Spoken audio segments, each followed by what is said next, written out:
पुराणों में ऐसा कहा गया है कि पूरी दुनिया के लोगों का भगवान पर से भरोसा उठ गया है और द्रौपदी के 5 बेटों के मौत के घाट उतार देता है। सो गाइस, कल की 2898 AD का दूसरा ट्रेलर आ गया है जिसे फाइनल ट्रेलर करके रिलीज किया गया है।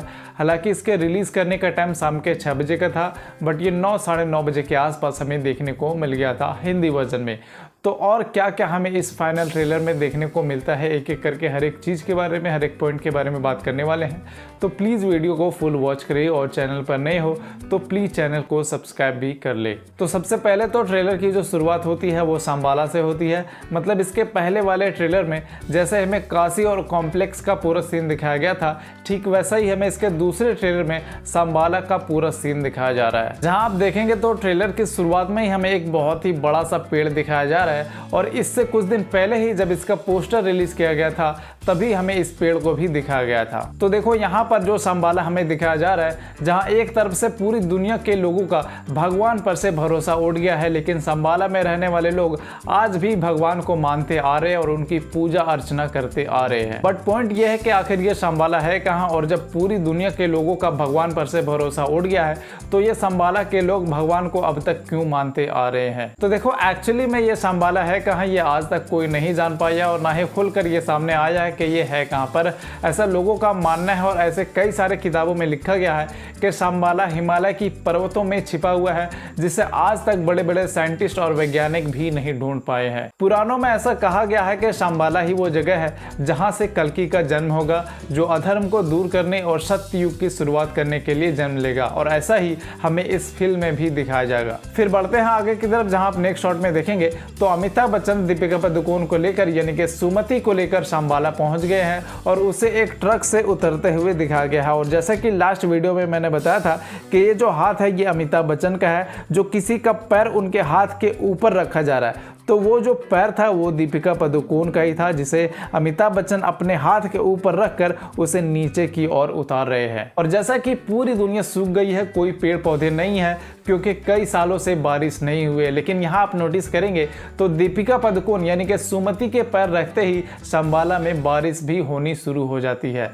Then cut to the next shot, Shashwat Chatterjee को ये कहते हुए दिखाया गया है कि आज को मार डालेंगे तो कल होगा ही नहीं। फिर उसके हाथों से कुछ ऐसे जलती हुई चिंगारी निकलती है और लोगों को मार देती है। इससे ये पता चलता है कि उसे किसी को मारने के लिए कोई गोली या बंदूक की जरूरत नहीं, उसके पास ऐसे कई सारी शक्ति मौजूद है। फिर उसके नेक्स्ट शॉट में अगर आप ध्यान से देखेंगे तो दीपिका पादुकोण, एक बच्चा और एक आदमी किसी की जान बचाने की कोशिश कर रहे एक ट्रक में बैठे हुए हैं, लेकिन वो कौन है ये क्लियर नहीं हो पा रहा है। फिर अगले शॉट में अमिताभ बच्चन और प्रभास के फाइट को दिखाया गया है, जहां आप नोटिस करेंगे तो ये सांबाला का वही जगह है जहां वो पेड़ है और ये लोग वहीं एक दूसरे से फाइट कर रहे हैं। और फिर जब दोनों हवा में टकराकर आपस में नीचे गिरते हैं तो नीचे गिरते ही हमें पीछे का सीन यानी कि महाभारत का वो सीन दिखाया जाता है, जहां अश्वत्थामा को कोई पुश करता है और बहुत ही दूर तक हाथी से जाके वो टकरा जाता है और स्लाइड करता है वो पीछे की ओर चला जाता है, जो बहुत ही ज्यादा कूल देखने में लग रहा है। पर इस बारे में यहाँ हम थोड़ा डिटेल्स में बात करेंगे, क्योंकि यहाँ अगर आप देखेंगे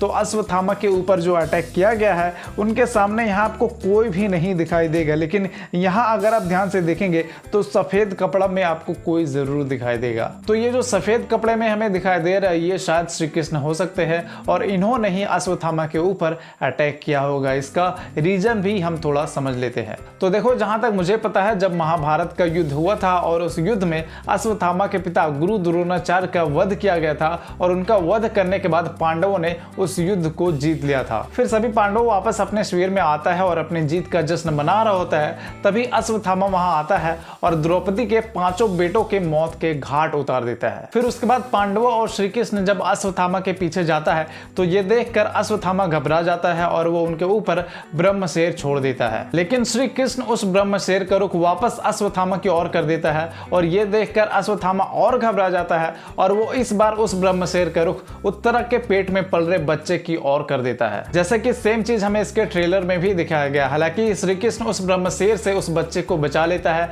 लेकिन वो अश्वत्थामा से इतना ज्यादा नाराज हो जाता है कि वो अश्वत्थामा की मणि ले लेता है। तो हो सकता है ये महाभारत का वही सीन हमें दिखाया गया हो। फिर नेक्स्ट शॉट में हमें कमल हसन साहब को दिखाया गया है, बट जो कमल हसन हमने पिछले वाले ट्रेलर में देखा था ये उससे थोड़ा डिफरेंट लग रहा है। बट यहाँ आप अगर ध्यान से नोटिस करेंगे तो कमल हसन साहब बिल्कुल सेंटर में बैठे हैं और उनके लेफ्ट और राइट दोनों साइड में एक एक बॉडी रखी गई है और ऐसा अंदाजा लगाया जा रहा है कि कमल हसन साहब की जो प्रेजेंट वाली बॉडी है ये जब एक्सपायर हो जाएगी तब ये जो लेफ्ट और राइट दोनों साइड में बॉडी रखी गई है तब इसका इस्तेमाल किया जाएगा। फिर उसके नेक्स्ट शॉट में ये दिखाया गया है कि किसी लेडी को इस मशीन के अंदर लेके जा रहे हैं और उसके ऊपर कुछ टेस्ट वगैरह कर रहे हैं जो हमें इसके ग्लिम्स में भी दिखाया गया था। बट यहाँ मशीन पिछले वाले ग्लिम्स से थोड़ा डिफरेंट है, उसमें कवर नहीं था लेकिन इसमें कवर लगा हुआ है और कलर को भी थोड़ा म्यूट किया गया है। फिर हमें शाश्वत चैटर्जी को दिखाया गया है जो आई थिंक सांबाला में एंट्री करने के लिए उस पहाड़ को तोड़ते हुए नजर आ रहे हैं। फिर उसके बाद ये सारे सीन सांबाला के उस पेड़ के पास में ही दिखाया गया है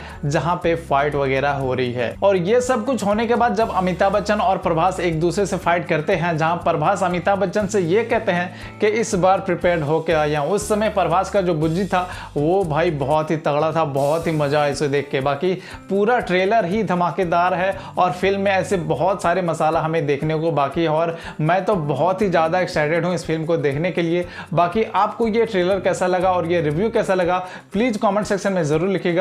आज के लिए बस इतना ही, बाय।